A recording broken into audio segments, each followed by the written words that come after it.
What's up, gang? I've done a lot of rigging on my solo skiff, but I've never done a full walkthrough. So today I'm gonna do a, from the ball of my truck all the way to the stern of the boat. I'm going to do a 100% walkthrough and show you guys everything that I've done to my solo skiff, including the cover.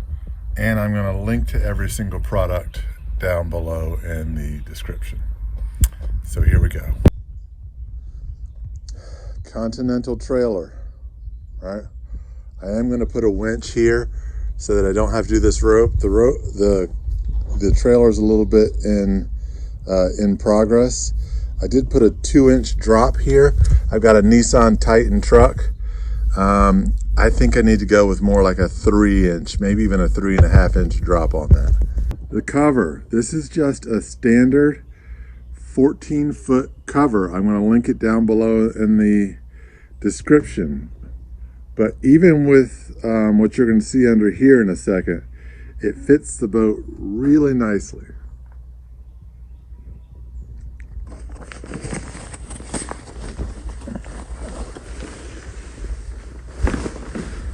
All right, boat covers off. First thing is a stainless loop here. I just like this, so when eventually this is going to be a stainless cable with a marine grade hook there, so I can just hook it into the winch and winch it on. Next is my Minn Kota power drive with iPilot. This is really sweet. If you guys have seen in some of my videos, to deploy, it's just a matter of pushing that down. Well, let's see if I can do this. Out it goes. All right, can't do that because of the cord right now, and then when you re-stow it. Okay, and on that was a, I have a video before, if you go back into the installation of this for this mounting. This is a custom job. It's just a 5/8 inch thick cutting board. I'm not going to get into that now, but check out that video for the details on that. Next is I have marine mat throughout. It's a little dirty right now because I've been doing a little bit of work on the boat, but it's just a personal preference.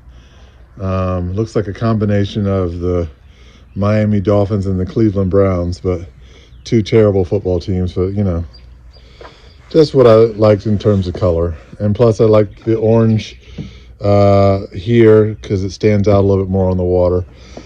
You'll notice with all of the stuff that I'm going through that I throw a lot of Hobie products on here. So this is just a pretty standard Hobie 6-inch hatch. Allows me access to the inside. Works really nice, good quality hatch. Doesn't leak a bit. Under here, you'll see my front navigation light. It's red on one side and green on the other. It's pretty simple. You just twist these to turn them on. Under here is where I store basic stuff, sponge, binoculars, dry box, stuff like that. I did have my trolling motor batteries stowed in there, but just didn't really like it. I wanted to be able to use this for other stuff. Here's a marine switch. It started to rust a little bit, so I put dielectric grease in there. You heard it just connected. Going to this point, this is a fishfindermounts.com mount. I like it a lot. I may be moving that to one of these rails. This is not my permanent fish finder. This is for one of my fleet for my kayak fishing guide business. This is going to go on that. I'm having a little bit of problems with my mega imaging, side imaging 7-inch helix, but I'm sending that back. It's under warranty, but this is going to be my unit for now. Still side imaging, and it'll do the trick. Next, we've got these Hobie, another recurring theme. 2 Hobie rod holders. Pretty easy to flip into place, lock down using these mechanisms here. Those are awesome, and those are mounted on the larger, these are the PA14 H-rails, which I think is pretty much a must-have for this boat. Anyone who says that these things are in your way, and if you were to ever fall out, guys, I invite you, fall out of a PA14, for example. I've fallen out already in this, and the first thing that I did when I threw my body back over, grab a hold of that and pulled my butt back in the boat. They help you in these situations.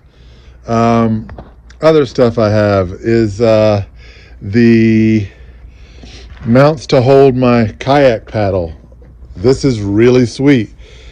When I'm not using my paddle, guys, with it mounted this way off to the side, I don't even know it's there. It's completely out of my way, completely out of this space. If you've seen some of my other videos, keeping this space completely clear, even though it has a little dirt in there, was a must for me. I've got long legs. I don't even know my paddle is there. It's completely awesome. Another Hobie product, just a drink holder. Keep my hog trough nicely tucked right in there.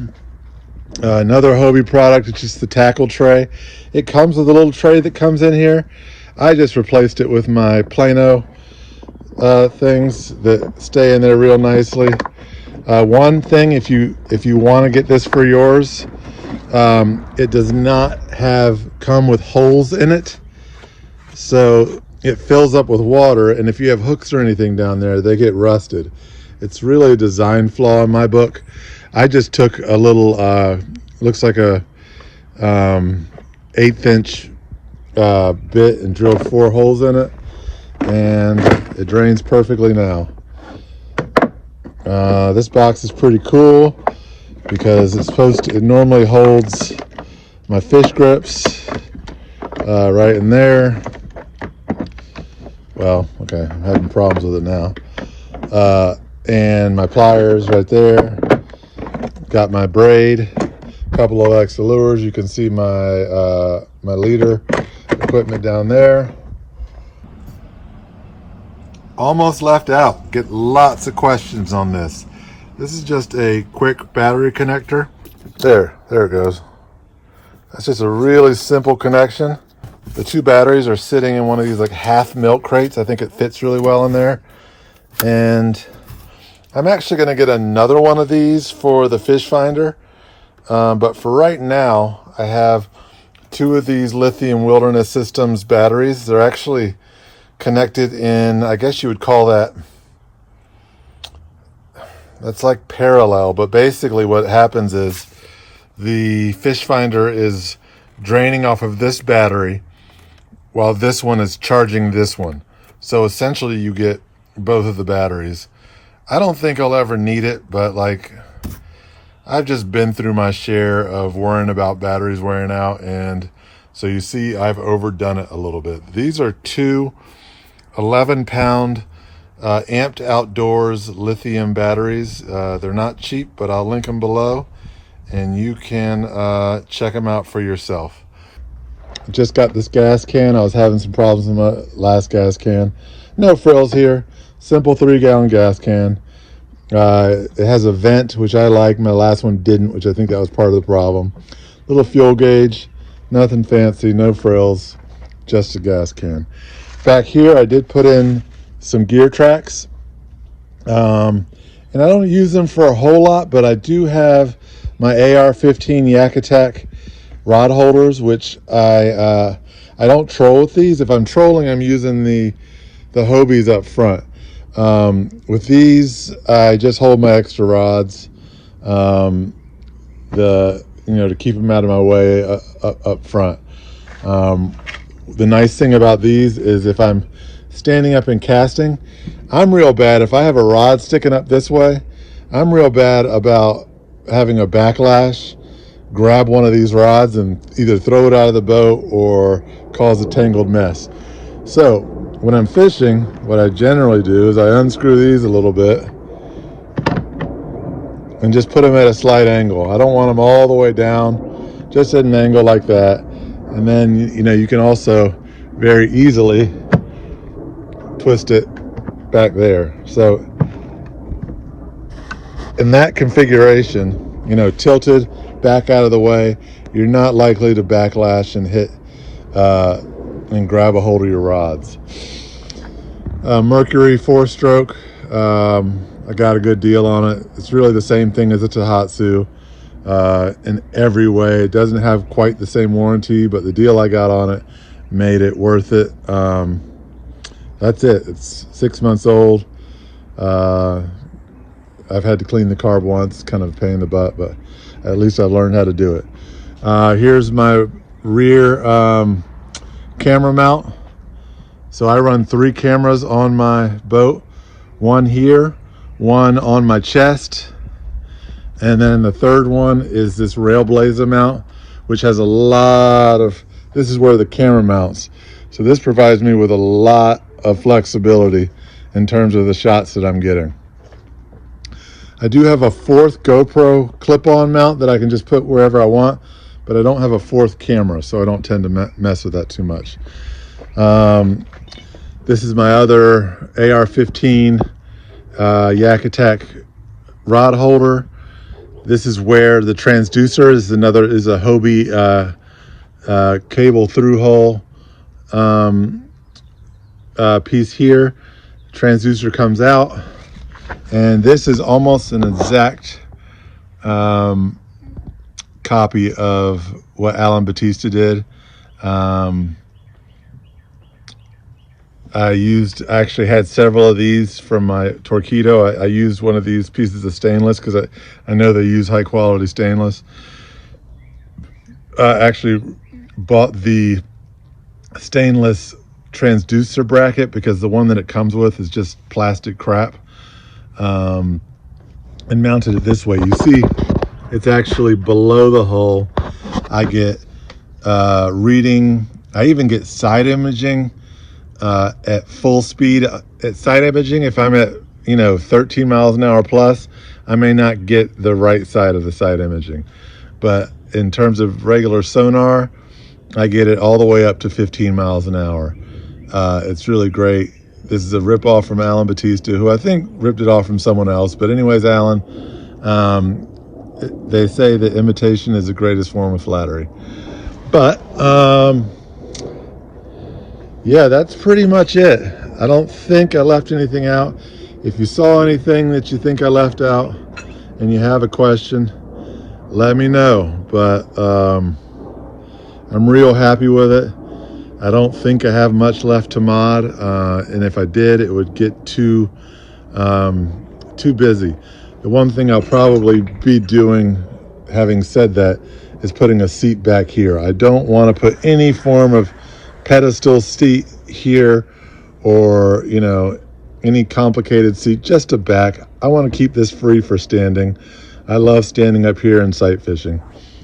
But yeah, this boat's been a game changer for me. It's changed the way that I fish. It's opened up the Chesapeake Bay, and when I go down to Florida, it's opened up that fishing for me. It's a perfect fishing vessel. I've named it in my other boat, in my other video, a badass fishing machine. I've also called it my Scoby because it's half solo skiff and half Hobie. Leave questions, subscribe, like, let me know what you guys think. Put a patch on it and look away. Can't tell you if it'll come back someday. Medicine this, medicine that. Striking out, well, here's a new bat. Teammates will like you, be sure about that. You might not care that you wear the same hat, but if the bat breaks, you're on your own. Don't really have an answer for that.